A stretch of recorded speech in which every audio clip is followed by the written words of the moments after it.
Movie cliches are good, actually. Interior night bedroom. We open on an alarm clock. The film data scientist looks at himself in the mirror, questions what he has become. He's right behind me, isn't he? A shadowy figure approaches. We're not so different, you and I. The audience is confused. There's no time to explain, he says, before suddenly waking up. It was all a dream. Okay, that's a lot of terrible movie cliches. But the fact is, those cliches are a good thing. And I have the stats to back it up. Hi, I'm Stephen Follows, the film data scientist. I come up with new movie records for Guinness World Records. But today, I'm gonna follow that car. Find out what the meaning of all this is. What's the meaning of this? It's not like I make the rules. I'm just doing my job. I mean, how hard can it be? Yep, that's what I'm talking about. It's coarse and rough and irritating, and it gets everywhere. Let's start by stating the obvious. Movie dialogue rarely sounds the same way people actually speak in real life. No one's that cool. Well, also no one's that efficient. Humans do not talk like screenwriters.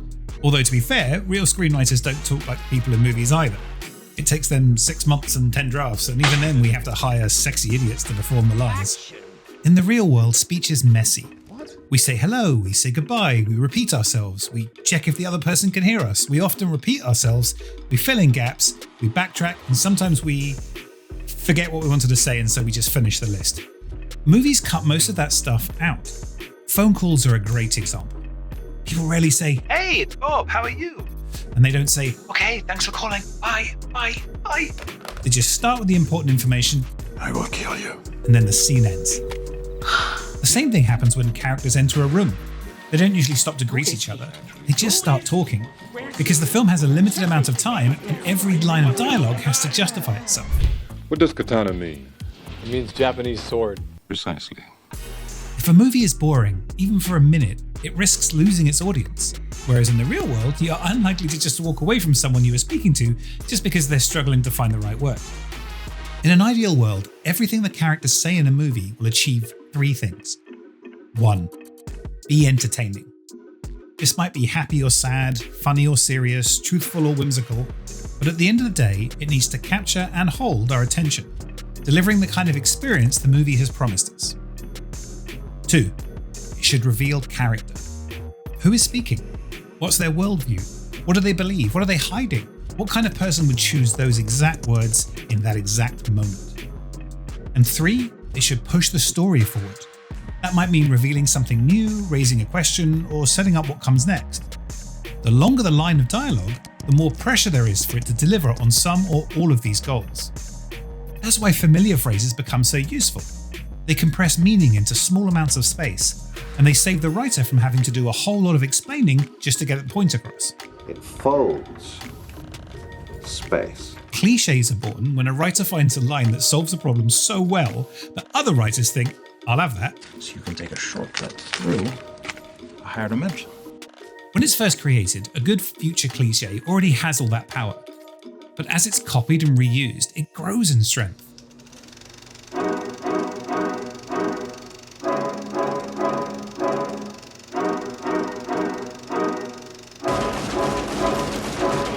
If clichés are condensed conveyors of information and emotion, then repetition makes them more effective. Each time a cliché is used, audiences are cued to remember the last time they heard it, and the time before that, and the time before that, etc., etc. So the line ends up carrying extra baggage without needing extra words.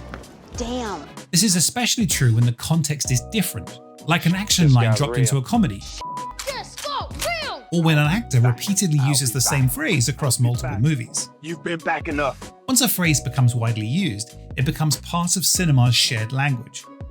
Movies reference each other, and the audience get to feel clever for recognizing it, which is one of the cheapest, most reliable thrills in film.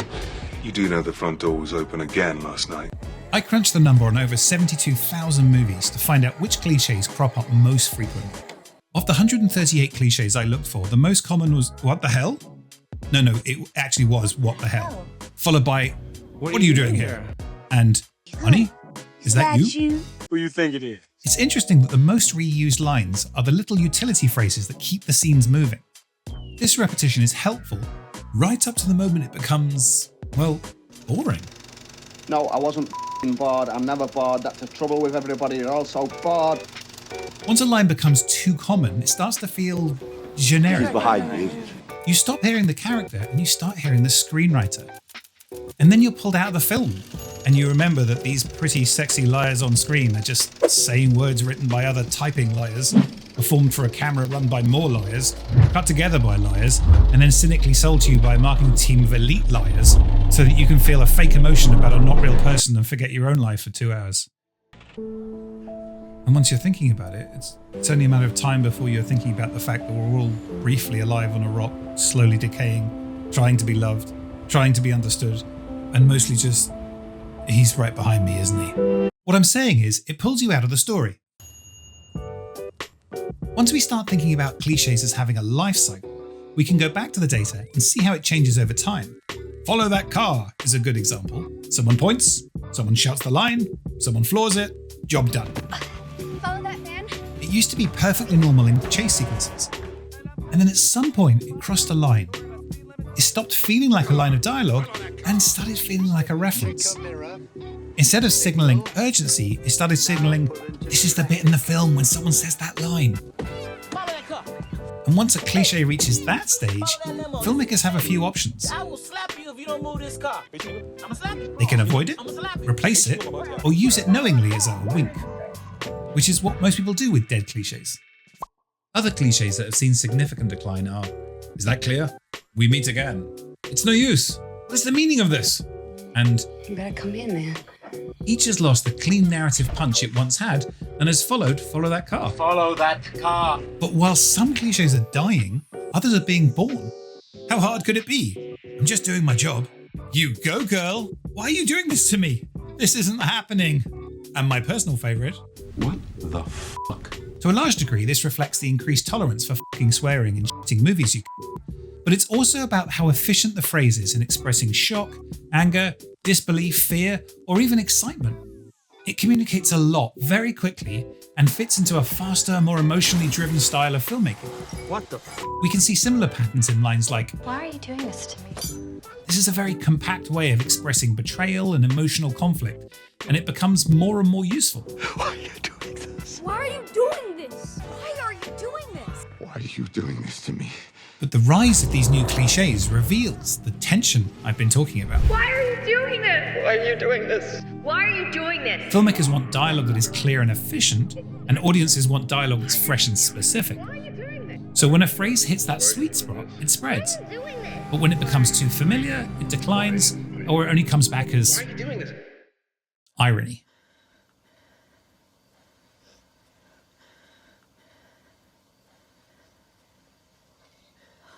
Tubby, why are we doing this? Before we leave the topic of dialogue, I want to show you another data project I conducted which backs up the same point, but in a more complicated way. This is about the power of efficient dialogue and how quickly we recognize it. Think about a situation where you just happen upon the middle of a movie without any context. Maybe you're flicking through channels, or you've been sent a random clip, or you're just doom scrolling and suddenly you've watched half of Taken in vertical format.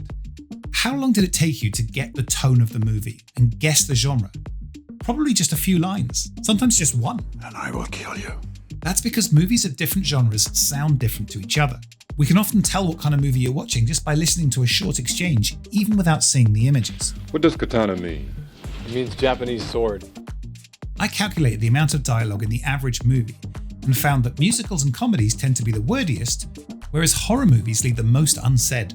Certain kinds of movies are more comfortable with having periods of no dialogue at all. For example, the average gap between lines of dialogue in war movies is almost twice that of comedies. Stop it. Rather than just counting words and their use, we can see how similar they are in meaning. Now, this last bit of research is a bit more complex, but I still want to give you the details. So, I'm going to explain what I did while showing you clips of the Transformers movies. Nerds, you listen to the science. Geeks, you watch the shiny robots. And the rest of you, quietly take a seat directly below the enemy's sword.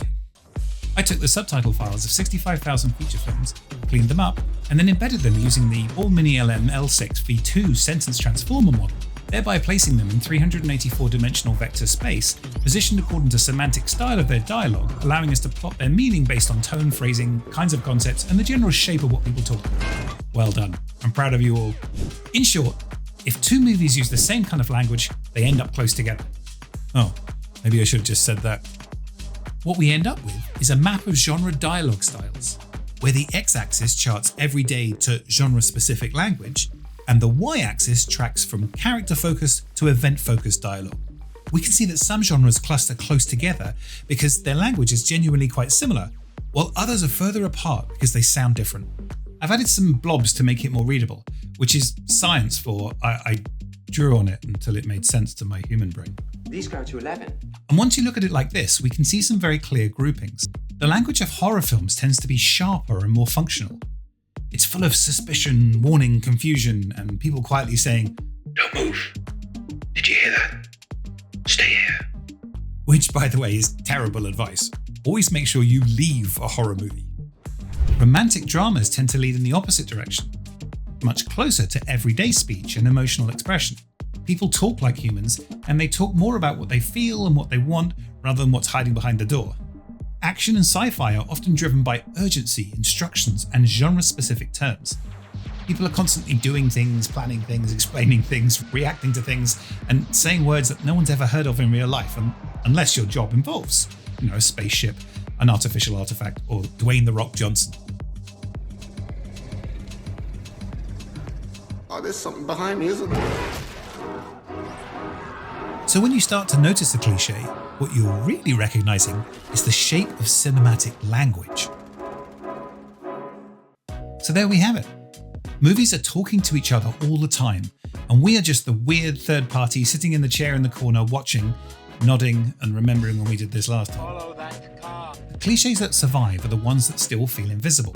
And much like in life, when you're fully seen and properly understood, you're basically doomed. So cliches are good, actually, so long as you don't recognize them as cliches. Why are you doing this? Why are you doing this?